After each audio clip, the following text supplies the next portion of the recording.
Saludos hermanos, buenos días. Hoy viernes de esta quinta semana del tiempo ordinario celebramos también la memoria de Santa Escolástica, Virgen, hermana de San Benito.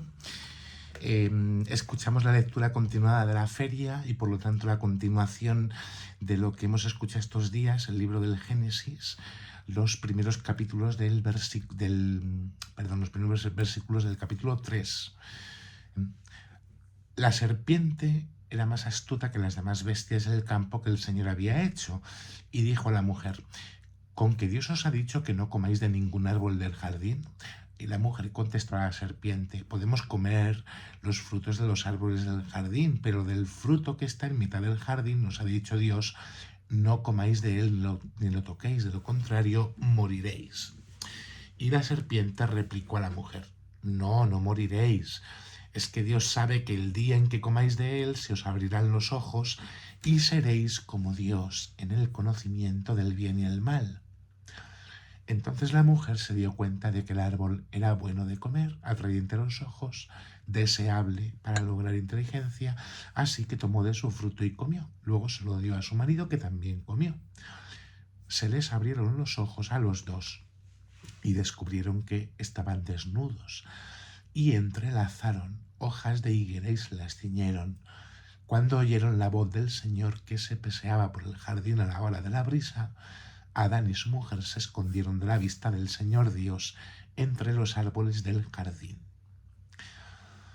Bueno, hemos escuchado este relato del Génesis 3 que nos cuenta la caída del hombre, el pecado, el primer pecado, el pecado original, que tuvo unas consecuencias terribles para la propia naturaleza humana, porque todos nacemos con esta herida.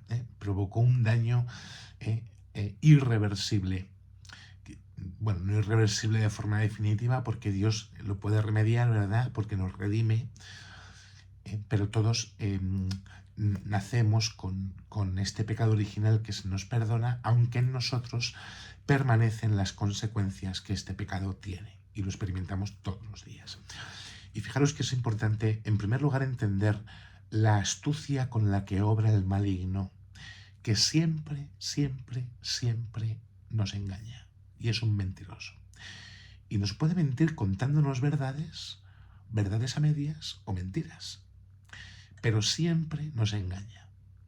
Con que Dios os ha dicho que no comáis de ningún árbol del jardín, no es verdad, porque podían comer de todos menos de uno, como la mujer le contesta a la serpiente. Luego el demonio la replica: no moriréis, ¿no? Lo que pasa es que Dios sabe, ¿no? Esta astucia que mueve al maligno a engañarnos. Entonces nos seduce con algo que es deseable, que es apetecible. Muchas veces Dios nos seduce, el demonio nos seduce con cosas buenas, porque el árbol no era malo, ¿no?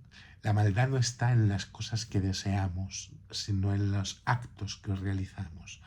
Yo siempre digo que un ladrón desea cosas buenas. La maldad está en el acto que realiza. Y la maldad está en el acto de desobedecer, de faltarle la confianza en Dios, de querer yo ponerme por encima de Dios. Es el pecado de la soberbia. En el fondo es pensar que, bueno, que Dios no tiene por qué decirme a mí qué es lo bueno y qué es lo malo.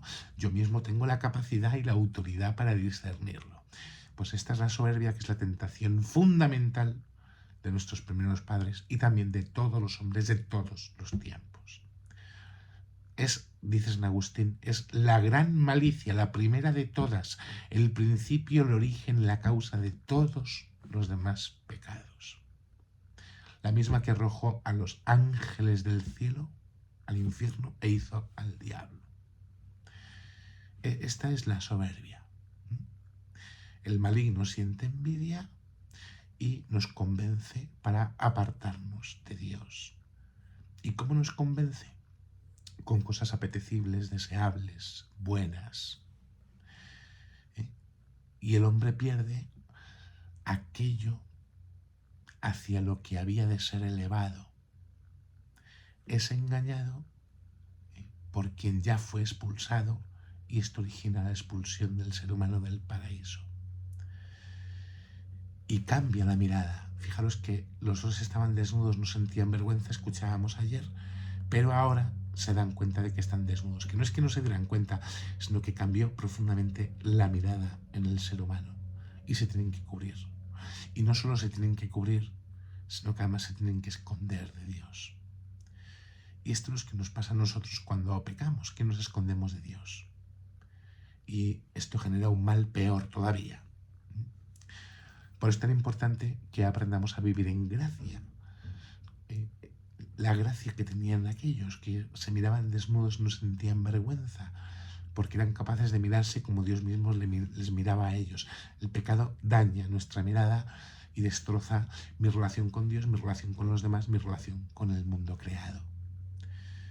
Por eso debemos pedirle al Señor fuerza para luchar contra el pecado y que nos ayude a esforzarnos en vivir en gracia.